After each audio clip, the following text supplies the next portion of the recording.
Здравствуйте, уважаемые зрители! Хочу ознакомить вас с ситуацией, что происходит в Украине. Новостей очень много, интересные новости. Хочу вас ознакомить. Вот карта боевых действий покажу и зачитаю сводку новостей. Украинские войска форсировали Днепр. ВСУ перенесли боевые операции на левый берег сразу после освобождения Херсона. Сейчас я покажу на карте, где идут бои сейчас. 15 ноября начали приходить сообщения о проникновении украинских войск на Кинзбургскую косу, в городу, где город есть Олешки такой, Каховка и Новая Каховка. Все они находятся на левом берегу Днепра. Сейчас я покажу на карте. В общем, вот. Новая Каховка, Каховка и тут Олешки. Сейчас я вам поближе покажу. Видите, вот Херсон, а вот Олешки есть рядом. И тут Антоновский мост. Оказывается, ВСУ каким-то образом там на лодках, на понтонах переправились на этот берег. И идет сейчас уже боевые действия вот здесь. И на этой карте, видите, вот горят синим-красным огни, здесь идут бои. И тоже видите. Получается, что и здесь вот сейчас идут бои. Вот. Олешки, Олешки вот здесь. И вот здесь еще в районе Береслава переправились, тут тоже синим-красным. Я думаю, почему это горят сине-красным огоньки такие? Это все время показывает боевые действия. Алешки вот здесь, они тоже здесь сейчас ВСУ находятся. На том берегу, уже на левом берегу Днепра. Вот последняя информация. Как раз, да, около города Алешки, уже практически в самом городе. Об этом заявил советник офиса Украины Алексей Арестович. Сообщил, что украинские войска освободили город Алешки на левом берегу Днепра. Уже все, освобожден. Последняя новость. Арестович заявил, что на Кинзбургской косе больше нет российских военных, которые, по его словам, еще недавно обстреливали расположенный на противоположном берегу город Очаков.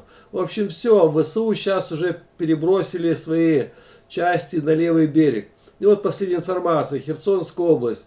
На левом берегу Днепра россияне отходят на 15-20 километров вглубь. Я вам говорил, что оставаться здесь, на этом левом берегу, вот так, это смерти подобное. Тем более они рыли окопы у самого берега Днепра, не с ума сошли. И говорят, там минимум 15-20 километров, чтобы артиллерия не доставала. Их просто расстреливали в упор.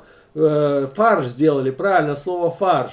И они поняли, что вообще потеряют все эти сейчас подразделения, которые окопавшие здесь ждали атаки. И они в срочном порядке, вот тут есть там еще Каховка, Новая Каховка, стали, как бы сказать, сейчас еще здесь подробнее покажу. Вот, Новая Каховка, уходить отсюда вглубь, туда вот, внутрь территории, потому что их расстреляют. И вот правильная информация, стали уходить на 15-20 километров вглубь. Российские оккупанты отходят вглубь левого берега Днепра в Херсонской области из-за огневого поражения вооруженных сил Украины. По словам Натальи Гуменюк, противник может угрожать Херсону гипотетически, так как расстояние позволяет обстреливать город из разного вида вооружений. Она отметила, что ВСУ тоже не стоят на месте, ведут контрбатарейную борьбу, из-за чего военные наблюдают движение россиян вглубь региона на левом берегу на расстоянии от 15 до 20 километров. Гумник заявила, что сейчас уже оккупанты покидают это обустроенные рубежи на берегу и продвигаются глубже, чтобы учитывать дальнобойность украинской артиллерии. Я говорю, это я вчера или когда недавно выпустил ролик, надо было сумасшедшим, чтобы оставить все свои войска вот здесь, прямо на берегу. Это смерти подобно. Это там бездарные, безмозглые полковники, генералы, кто там командует обороной, не знаю. Но это убийство, говорю, минимум 15-20 километров там, где-то отойти хотя бы, что окопаться. Так, конечно, тут и тоже всех расстреляют. Я говорю, это маразм. Ну вот как раз по этой теме оккупационная администрация Новой Каховки бежала из города. Вот видите, знак Новой Каховки. Российские объекты находятся под прицелом артиллерии ВСУ. Российская оккупационная администрация Новой Каховки, находящаяся на левой стороне Днепра, перебралась в безопасные места Херсонской области из-за обстрелов. Это сообщают российские СМИ. Отметим, логистика российских оккупантов на левом берегу Днепра находится под огневым контролем ВСУ. Также появилась информация о том, что украинский десант форсировал реку. И говорю, вот уже и начались бои, говорю, уже освободили Олешки и Каховку уже рядом. Так что информация подтвержденная, говорю, потому что эта карта не обманывает, видите, где идут вот такие уже точки показаны, значит уже, да, соприкосновение идет, бои уже. Так, наступление ВСУ на востоке началось. Линия фронта приближается к Рубежному и Кременной. Сейчас покажу на карте. Вот Кременная, Рубежная. Говорю, сейчас ВСУ стало уже идти на вступление вот сюда, в этом направлении, охватывать, как бы, ну, вот с этой стороны, с севера, туда, направление Рубежного, Северодонецк-Лисичанск, пошло наступление. Так, вот как раз. Армия Украины теснит оккупантов Луганской области. В Луганской области идут тяжелые бои. Силы обороны Украины продолжают двигаться вперед. Линия фронта постепенно продвигается к крупным оккупированным городам региона, Кременной и Рубежному. Об этом заявил глава администрации Сергей Гайдай. Так, довольно ожесточенные тяжелые бои проходят сейчас на Луганщине. Но в местных пабликах мы читаем о том, что местные жители слышат уже достаточно громко бои возле крупных городов. Это Рубежная и Кременная.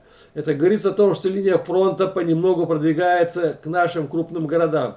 Но все правильно, ВСУ надо успеть, пока нет морозов, холодов, пробиться хотя бы. Сейчас потом холод, мороз, уже все будет, наступление будет там нереально. Говорю, сейчас пока есть еще более-менее время до Нового года, надо все это пытаться пробивать.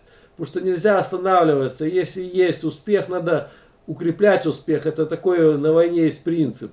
Ну вот сейчас потери армии РФ, 710 потеряли, 82 тысячи уже, так, танков, БТРов, так, танков плюс 13, БТР БМП 25, так, что еще, беспилотников мало сбивает, плюс 2 уже кончились, так, самолеты, вертолеты на месте стоят, говорю, 710, говорю, это, говорю, такие потери, говорю, сейчас будет Путин объявлять новую волну мобилизации. Если, говорю, такие, он уже объявил, вернее, набор этих самых в российскую армию можно набирать уже иностранных, как сказать, подданных с других стран. Все, кто могут принять гражданство РФ, там уже без проблем, сразу могут идти в войска воевать на стороне России, потому что некому воевать. Свои эти войска очень плохо мобилизованы, как бы сказать, они не организованные воевать, наступать. Они в обороне, в окопах сидят и все, толку с них нет. Им надо такие собрать войска, которые были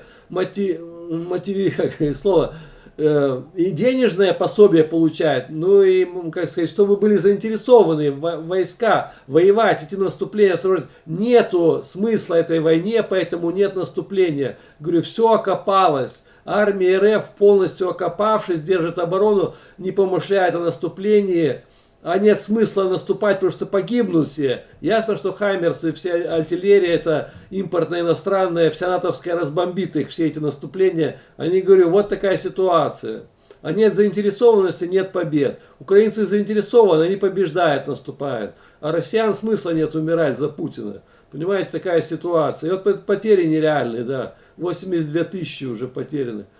И сейчас уже взяли в плен ВСУ двух женщин, которые помогали российским войскам. Они там их расквартировывали, кормили, в общем, давали приют, как сказать, обогревали. И вот теперь вот фотографии их задержали. Так, теперь этих двух женщин будут судить. Им грозит до 12 лет тюрьмы. Они арестованы, проходят по статье, часть 1, 111 УК украинцев, украинской, как сказать, Украины. Теперь вот они, фотографии, одна молодая, другая пожилая. Они, СБУ, разоблачили приспешниц захватчиков, задокументировав их преступные деяния и задержания. Представляете, в Украине жестко с теми, кто сотрудничает, как бы, армии РФ, помогает все им. Вот они сейчас сроки нереальные, я скажу. 12 лет, это, говорю, это уже серьезное наказание. Но у Путина, в общем, позор. Он молчит, он затих. Глава РФ не может отправиться после сдачи Херсона. Ну точно Путин уже все, понимаете, он в панике, он не знает, как эту войну выиграть, проиграть, это 100% он проиграл. Уже все поняли, и он затих, исчез вообще с экранов, с телевизоров. Так, политолог Колесников обращает внимание, что Кремль или сам Путин несколько дней никак не комментирует сдачу Херсона. Все решения от отводу войск за Днепр были озвучены главой Министерства обороны Шойгу и генералом Суровикиным. Не комментирует Кремль еще одну громкую историю, жестокую казнь вагнеровца и бывшего зэка. Да, Евгения Нужина. Я выпустил там немножко часть ролика, да, его убили кувалдой.